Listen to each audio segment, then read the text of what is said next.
we interrupt your regularly scheduled Ask the OT show with breaking occupational therapy news. Hello, I'm Ted Bobble, and welcome to Breaking News. We have just received word that President Obama has indeed invited an occupational therapist to speak to heads of state. We now go live to Kip Jennings at the White House. Thanks, Ted. And you are absolutely right. President Obama has invited Dr. Frederick B. Covington, who will be speaking via Skype, and also his co-host of Ask the OT show, Dr. C, to present to heads of state. Now, let's go live straight to the White House, where Dr. Frederick B. Covington via Skype and Dr. C will now speak to the nation. Hello, I'm Barack Obama. There's something you need to know.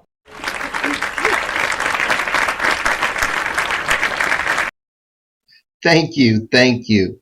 Mr. President, heads of state, I'm honored to be here to represent the world of occupational therapy. Without further ado, I'd like to introduce Dr. Frederick B. Covington. Let's join him now via Skype and learn the topic of today.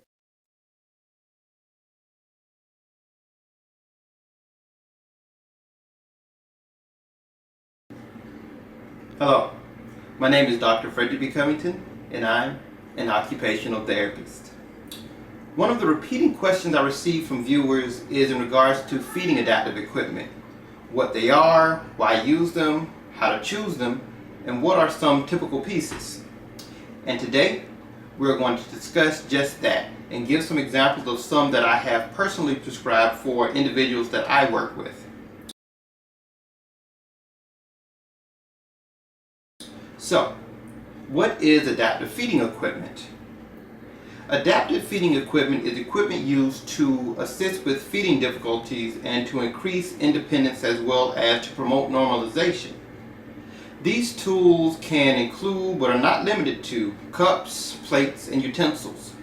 Adaptive feeding equipment should facilitate the individual's eating in as typical a manner as possible at home, school, or in the community.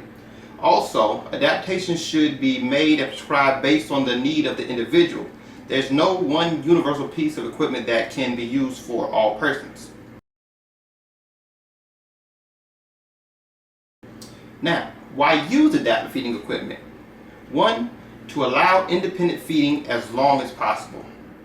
Secondly, to assure maximum comfort and dignity during meals. And lastly, to maximize intake for individuals who have trouble feeding themselves. Now, in some cases, meal intake and nutritional status can be improved through the use of adaptive feeding equipment.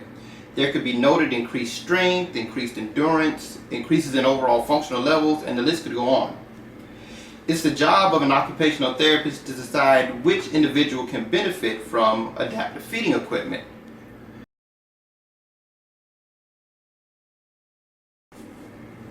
Now you may ask, what are some general guidelines for adapting and prescribing feeding equipment? First of all, we must always respect the wishes, values, and routines of the individual. Also, no adaptation should be made if the individual has potential to learn the skills with non-adaptive equipment within a reasonable period of time. We must also consider the positioning of the individual during mealtime as a first course of action and make adaptations as needed there first. Ideally, in many instances, the individual needs to be seated upright, head at a midline, hips at 90 degrees, and feet supported. We must also consider all the environments in which the individual typically eats. We also must look at the types of food prepared and time available to eat. Now, we also always choose the least intrusive design that allows the individual to be as independent as possible. And we always consider the durability and ease of cleaning the equipment as well as the developmental appropriateness of the equipment. Now, though prescribed by the occupational therapist, there must be a collaborative decision on whether to adapt or use special feeding equipment. This should be made by all parties involved with the care of the individual in question.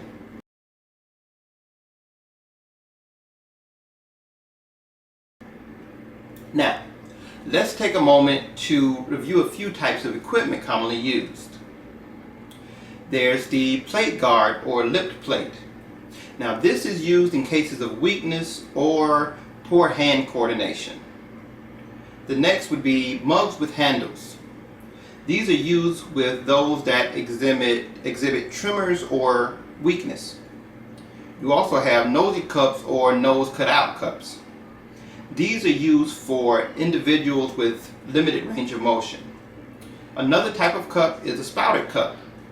Now, this is used if a person needs to suck rather than drink, if they spill frequently or have poor lip control.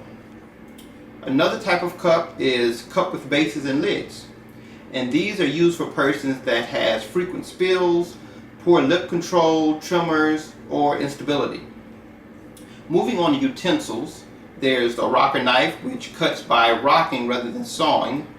This is commonly used with stroke patients, those with the use of only one hand, someone with poor coordination, or tremors.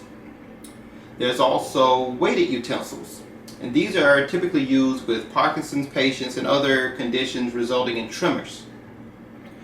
Other utensils would include those with built-up handles, which are used for those with weak grip, arthritic hands, stroke, or tremors. You also have non-slip handles, which are used for those with decreased fingertip sensation or poor grip. And you also have angled utensils. And these are used for those with poor range of motion or who are unable to get utensils to their mouth. Now, this covers the basics of adaptive equipment, and we are in hopes that this has been both enlightening and informative. But as always, if you have any questions, please feel free to email us or give us a call and let us know your thoughts, your comments, and your questions. As always, thank you for joining us, and we'll be seeing you next time. Take care. Hello, everyone. We hope you enjoyed this episode of Ask the OT. We look forward to bringing you many more episodes discussing occupational therapy issues.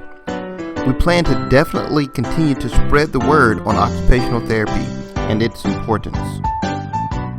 We try to make Ask the OT a place for discussion, so we always love to hear from you. So let's connect.